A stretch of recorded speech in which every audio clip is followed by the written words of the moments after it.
नमस्कार सबैमा म नवीन पौडेल। आज म हजुरहरूलाई मेरो गाउँ देखाउने छु र मेरो गाई देखाउने छु, टनेल देखाउने छु, धेरै कुरा देखाउने छु र लाइक र सब्स्क्राइब गरिदिनु होला यो मेरो पहिलो ब्लगमा।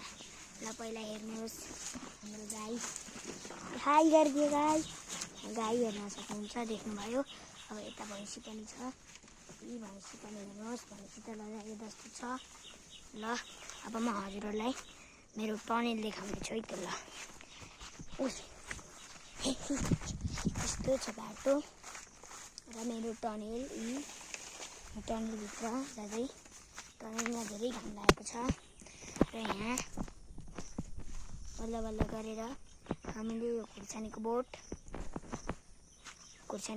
यहाँ यो उसहरू टमाटरहरू सारिसकेका छौँ र अब ठुलो भएपछि म फेरि पनि आउनेछु देखाउन हजुरहरूलाई। र यो भिडियोमा चाहिँ हजुरहरूले 15K लाइक्स पुर्याइदिनु न विनम्र अनुरोध गर्दछु र यो मेरो च्यानललाई हेरेर सबै भिडियोमा लाइक र सब्स्क्राइब पनि गरिदिनु होला।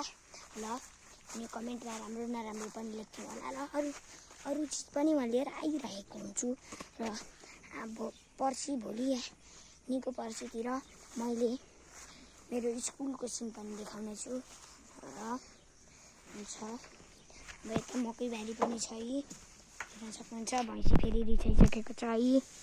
ल हुन्छ त नि, अब यति गरौँ, धन्यवाद।